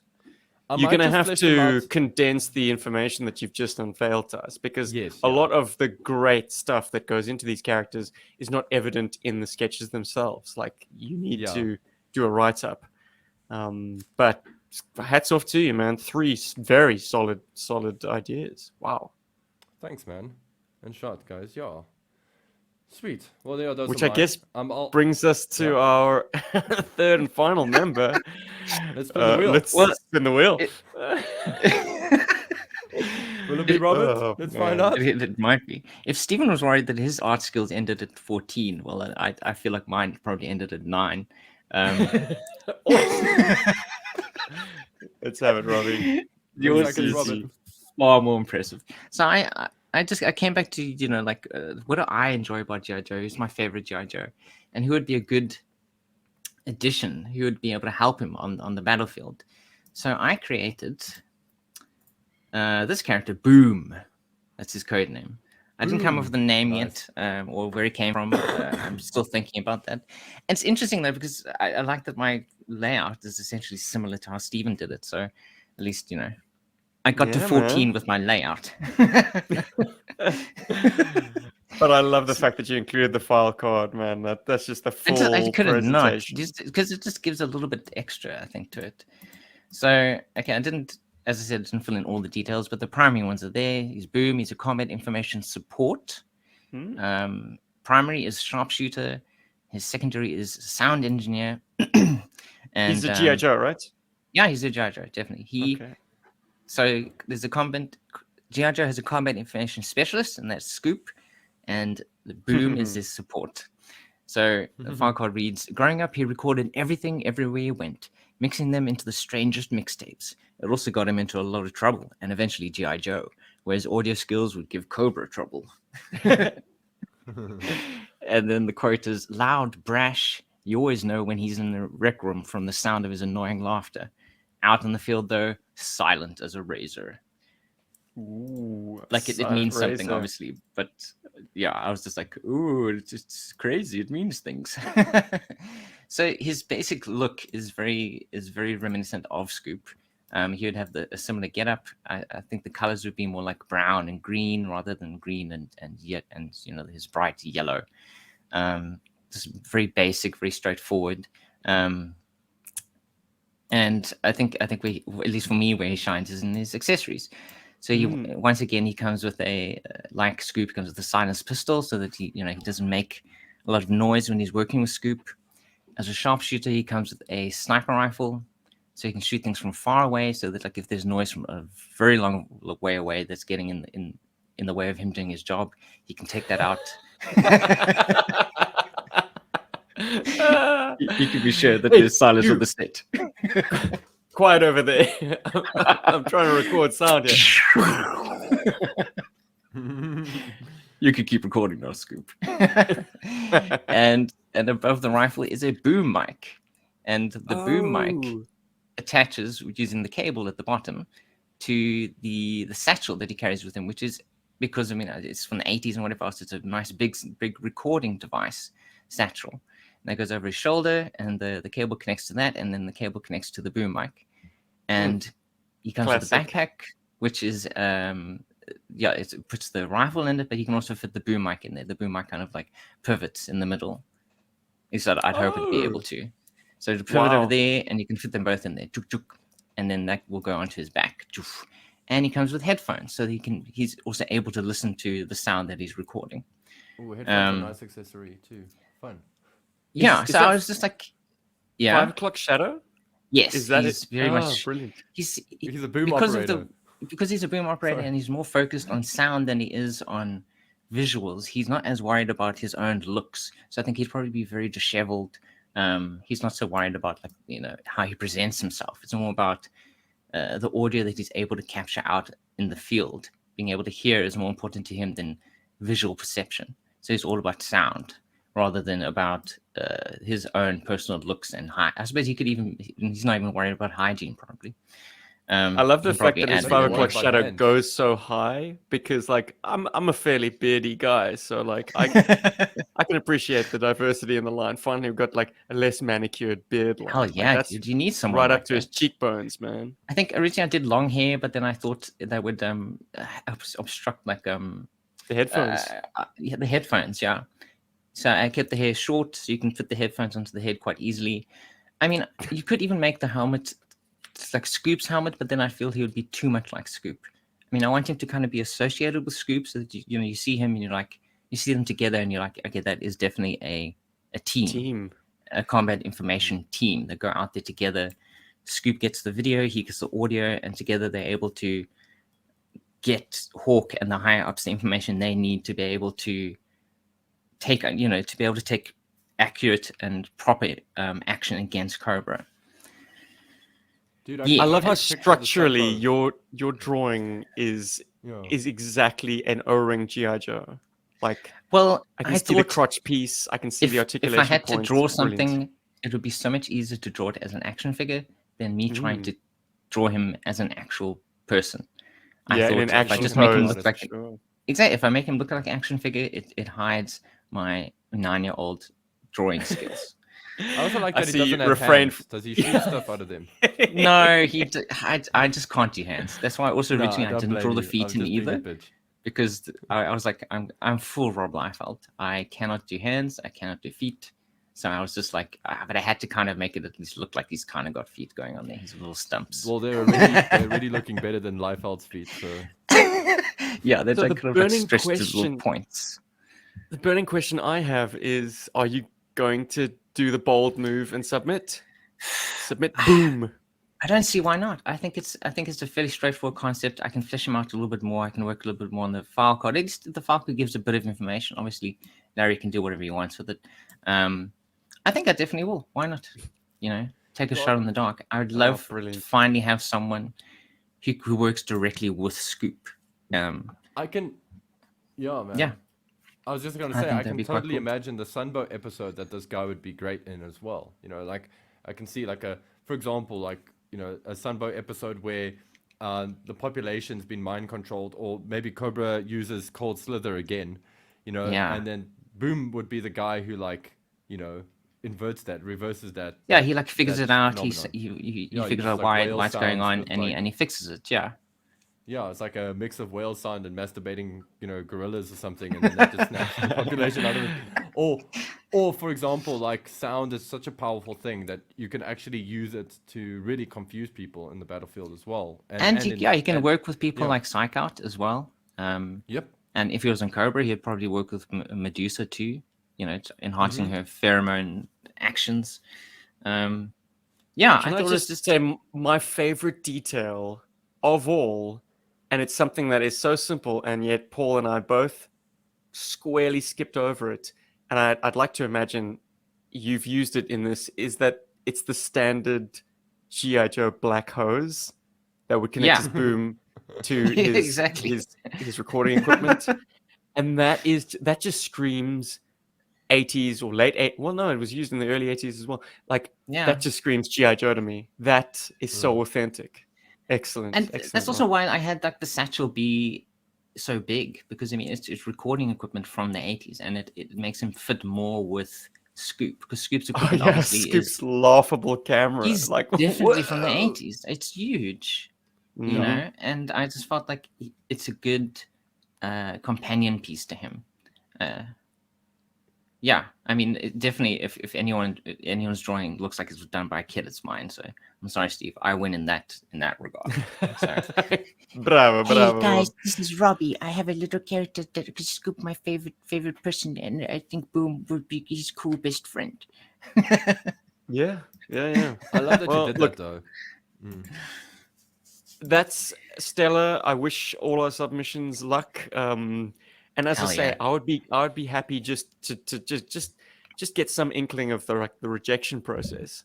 Though, yeah, these probably will fall into nothing. But to know that the original Hasbro creatives passed an eye over my crappy drawing, that's actually satisfaction enough. So if they were really once smart again- about it, they would do kind of like a reality TV show thing, you know, like The Voice, or what is the other one, Idols, where they actually they go through every single transmission, or I'm well, all I'm for the pretty sure they don't democratic go through process. every. Yeah. no, for sure, but Yeah. there's probably like a process, but you still get like those, you get the cringe videos where there's the really bad ones and there's the really good ones, and they always have like funny things to say. I think they can go absolutely crazy with this entire concept. They can produce tons of content related to it if they're just willing to do that. Totally. Well, I mean, listen, once I'm again, all for the democratic salute process to and Carson. things. Oh, sorry. Yeah, man. sorry. Paul. Yeah. Go ahead, man. We're jumping on this No, I point. was just gonna say, yeah. Sorry, I was gonna say, like, I'm all about the like democratic process on things like The Voice and all that stuff. I think that's really cool, and it's got user engagement, blah blah blah.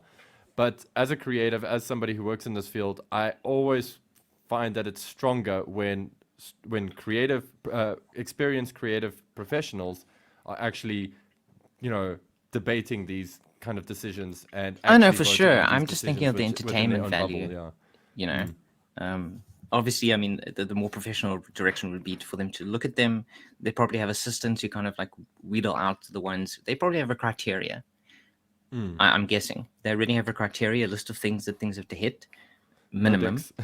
And then after that, that gets wheedled down to a selection, and then they get passed over to the team, and then they look at them. So I think, yeah, best of luck to everyone. I'd like to think that, in this era where certainly in the comic book stakes, Larry's not getting a deluge of fan mail month to month. Like, if he's got nothing better to do. Well, no, if this does get a nice throng of submissions, that the guys pass an eye over everything that they get.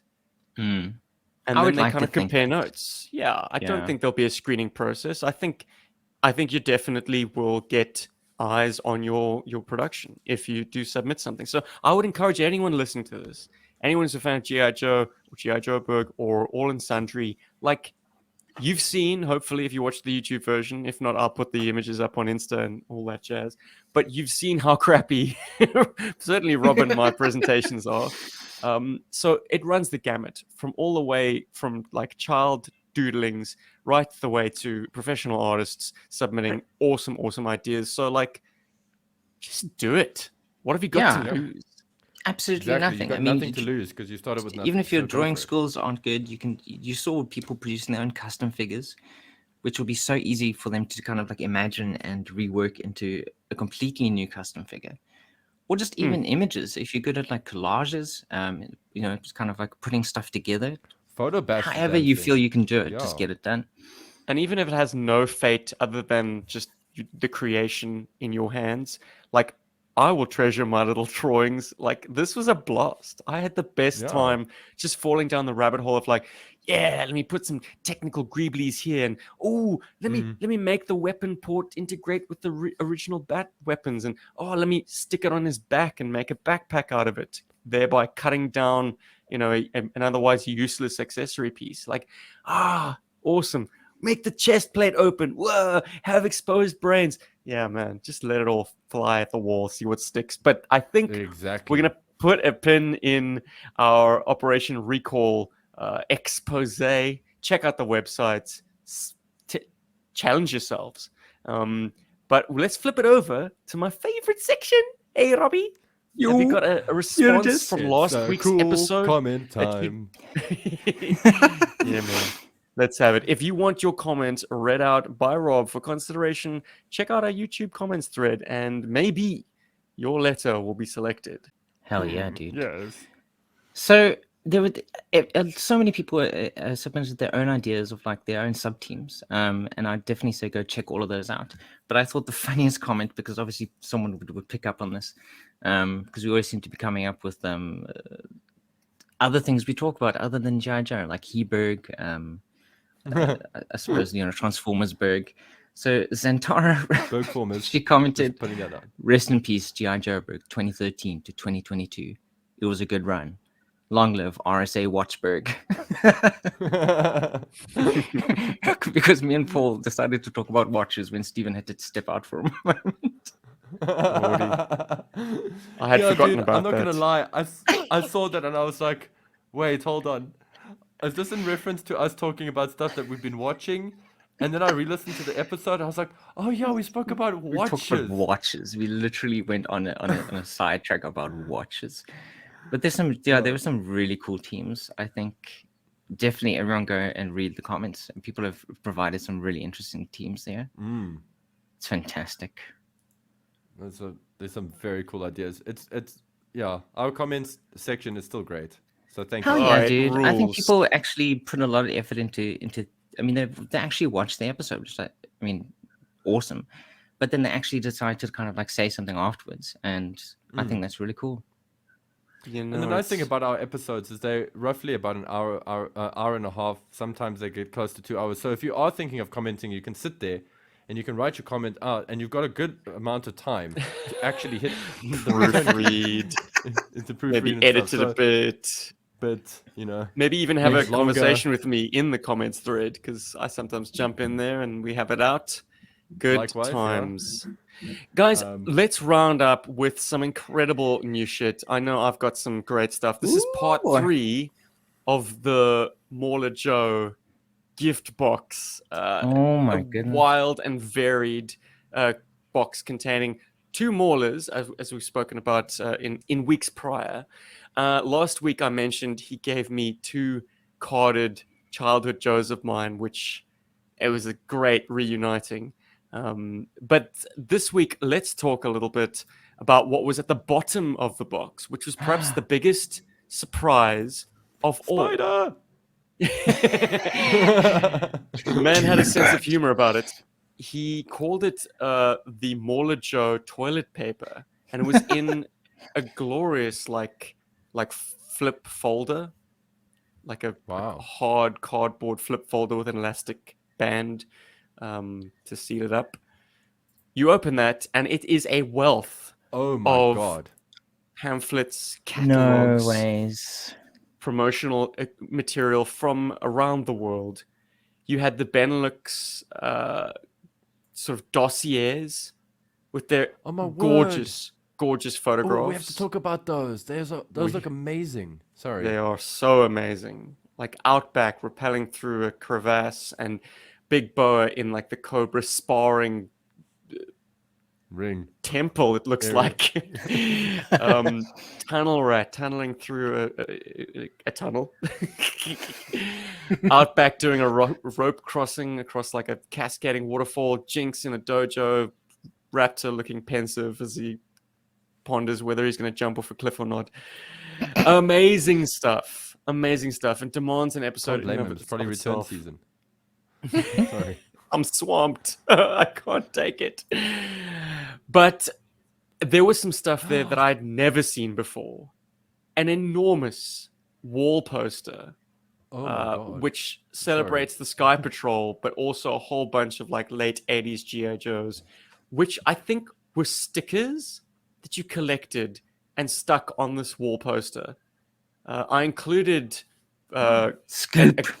a Guile action figure for scale, because this thing is enormous. Okay, that's my inclusion. He's not actually on the poster. But if you can imagine a poster where the the stickers of the action figures are scale accurate to the action figures themselves. Yeah. That's how big this wall poster is. It's a full like mountainside diorama, complete with like a bit of waterwork at the bottom, so that kayak stalker can be What could this kayaking. possibly have come with? It's crazy. Mental, but it gets one better. Another wall poster, this time celebrating the Steel Brigade action figure giveaway, but it has pretty much the entire Action Force releases to that year, the artworks, the full artworks. So I mean, we were often denied being able to see these artworks because by the time we'd like been through with ripping the action figure off, like the artwork would be in shambles. Like we didn't have the presence of mind back then to preserve the action figure card backs. So this represents Even a if we great did, it was way. hard. It Yeah. was. This represents an incredible way of seeing a snapshot of all these artworks. And I know 3D Joe's put out poster forms of these artworks, but this is original. This was made back in the day. This is like vintage cred. It's incredible. So eh? cool. Yeah. And once again, I put Guile on the poster to give you an idea of scale. It's Yeah, Midlife huge. Crisis Guile. This is a wall poster. Yeah, I call him Bile because whoever had him before me painted his hair black, so he's Guile's It's evil like half brother recent Bile. divorcee Guile or whatever because he's dyeing his hair. He's going through his emo phase, guys. Anyways, that's enough of that. Mauler, Joe, you are a bloody legend. I love you, man. Thank you. Your So- toilet paper. That's hilarious because yeah, as children we would pour over these things while we're on the can. Come on, I'm not the only one who did that. Yeah, let's not lie Confess, about guys. it. Yeah, Everybody did it. Absolutely. yeah. It's Bathroom like a breaks phone. were extra long when you had a lot of paperwork to get through. So Mark says that he has that wall poster in his room. He loved to collect the stickers. So yes, clearly it was from the Benelux region. Amazing. so cool. So I bought this little thing from a toy shop on the 1st of April, and Oh my word. yeah, The Lego I got DeLorean. Yep, the Lego DeLorean, ladies and gentlemen. I couldn't resist, and it is too cool. And yes, that is Storm Shadow in the driver's seat because GI Joes do fit in there when you remove the steering wheel, which is Amazing. great. And then here's just the back end of it. With the the wheels hover up. conversion. Yeah, so Absolutely what- gorgeous. and I also on the same day picked up this really cool Jurassic Park water bottle. But anyway, moving right It's along. fully convertible. You can do all three modes, right? Yeah, you can. You can. So you just swap out the parts. You can put the parts on for episode 3 or for the third movie, and then you can do the parts for the second movie, and the first movie is the initial build. So and it's quite a lot of fun. It's not like you don't have to take it apart and rebuild it to do that. You just need to take off the hood, and for the third movie's conversion, you take off the wheels and you redo the hood, and then you change the reactor in the back to Mr. Fusion. And then for the first one, you just build it as per the instructions. And for the second one, you just assemble and replace the original reactor with Mr. Fusion. It is so cool. Yes, guys. Yay. We DeLorean bros now. Yay. What was It your is- build time on this? Because I assume it's just thousands of pieces, man. What is the piece Yeah, count? it's like 1,872, if I'm not mistaken. Gaz, you probably have the box closer to you, so you can probably confirm or deny that. Oh, wait, I've got That- the box here. It's 1,000. I'm sure that's heavy, I was too. right. Oh, Yes, it was quite heavy. Yeah. But it was a cool So- purchase. Yeah. What was your Yeah. build time on that, man? I gotta know started- the numbers. I started on it on Friday evening, and I built until like 1 o'clock in the morning, and then I had to get up early, and then Saturday was full of chores, so I carried on Saturday evening again at about 7 until about 12, and then I did the last little bits on Sunday morning. So Gaz yeah. confirms the piece count is 1872. Wouldn't it have been incredible if they had gotten 1855? ooh, Just saying. missed Do, opportunity. do. Yeah. No, and Yeah, it's got was a working... part three was set in 1855, right? 100 Yeah, years before 'cause- 1955. Yeah, because Yeah, it's 55 so. is the whole thing, yeah. So, and inside like I also got a shot of the inside, just a little bit, as far as my camera could get in there. But you can see it's got a little flux capacitor. Does that have light features? It does, yeah. Oh my word! Like lights up. Wow. It's a And lot here of I was fun. thinking like it doesn't get any better than the Playmobil one, but yeah, this is incredible. I think It this certainly is- cost a bomb, I'm sure. Though, like you get what you it pay for. wasn't- Yeah. Yeah, it was. I mean, it wasn't super expensive, but for Lego, in my opinion, it's expensive for Lego, but it's still cheaper than a Star Wars set with the same piece count. I think it's The I think- lines on it are perfect. Like they've sealed up all those angles. That's such an engineering feat, man. Yeah, that's what I love about it so much is that like it's The got the DeLorean has aesthetic of the subtle DeLorean. angles. Yeah, And you have it's- to it's get kind that of- right. It's And- not gappy like you would expect from a Lego. Like if you look at the more basic DeLoreans, or the one that came out through Lego Ideas some years back, obviously that's catering to a lower price point and is a vastly less piece count, vastly fewer, much fewer, much more fewer. Much Oh, more whatever. far fewer. Yeah, less pieces Less man, lower? in a box.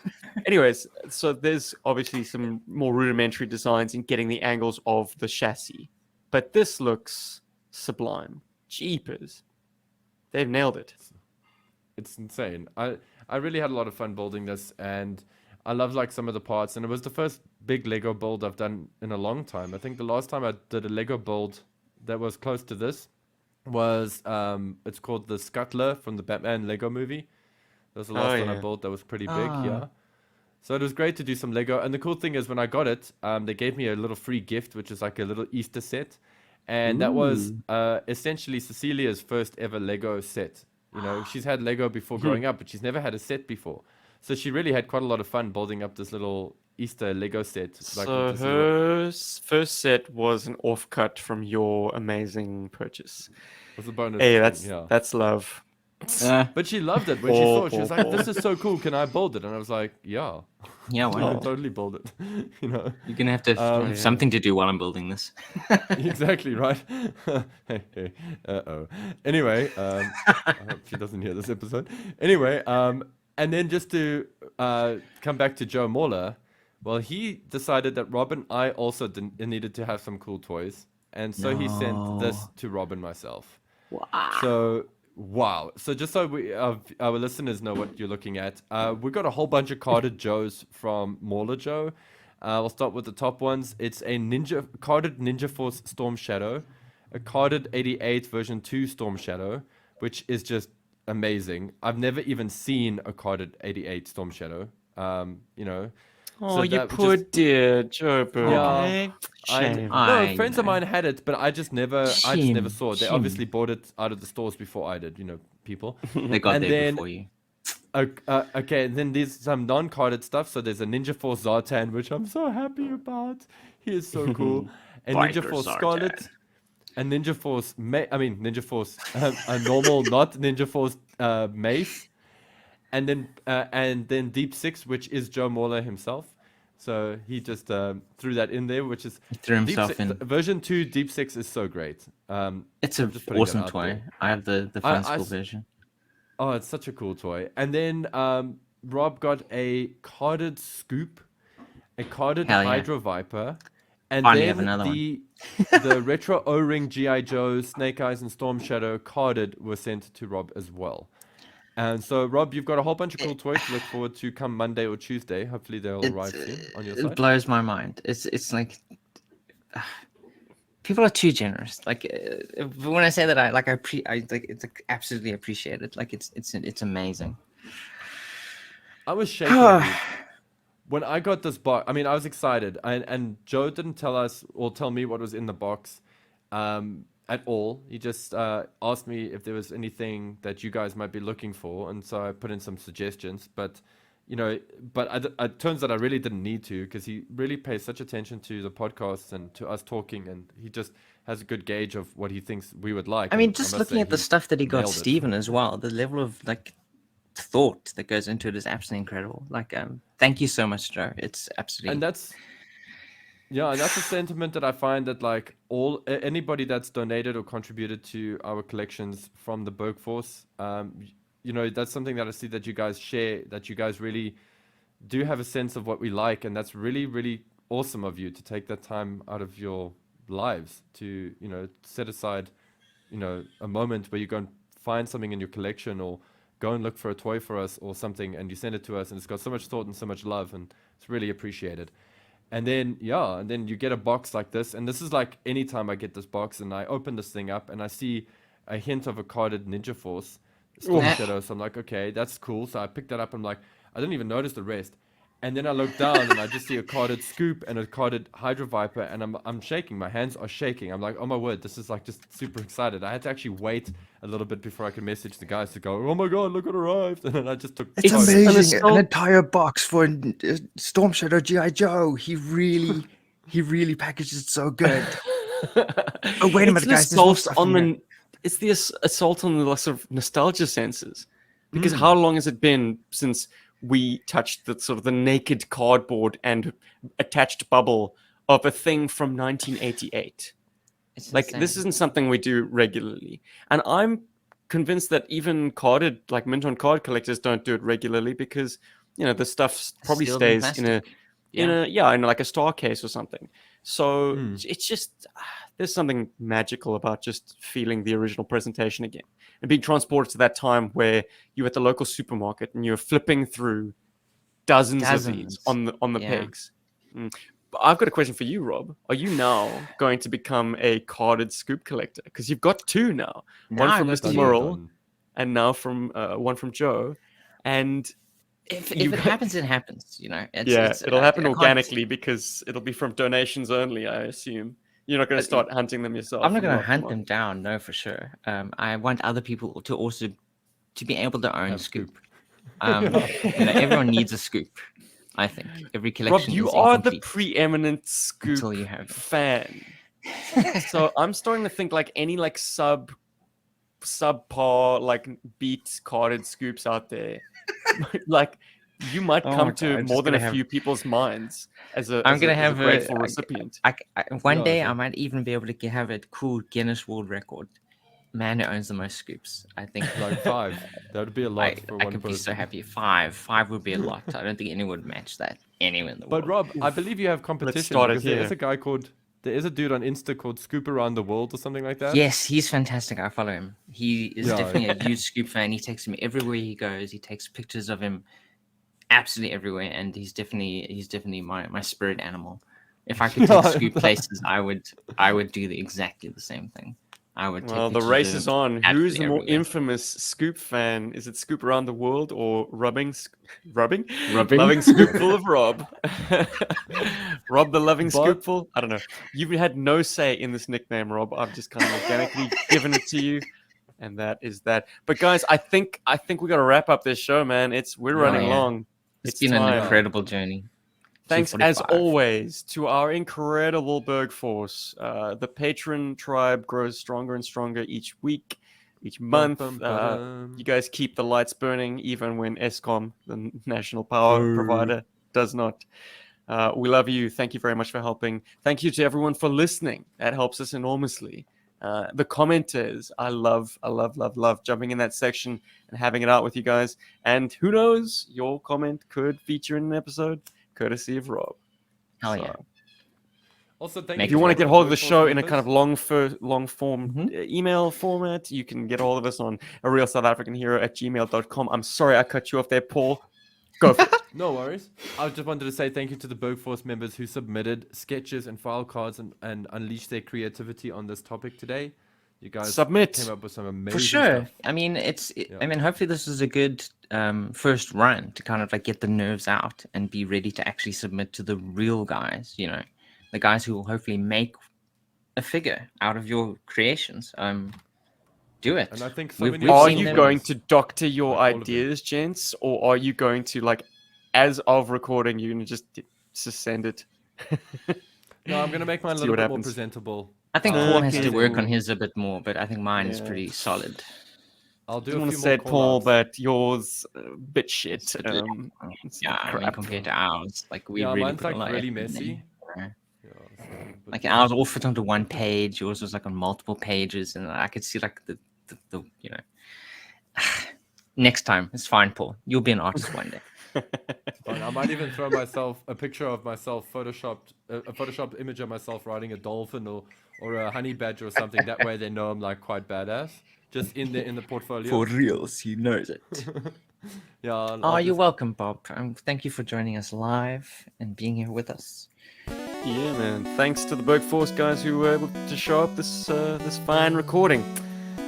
All right, and with that, 245, we are out. Oof. Out! Berg. Get out the chopper! Later, everybody. See you next week.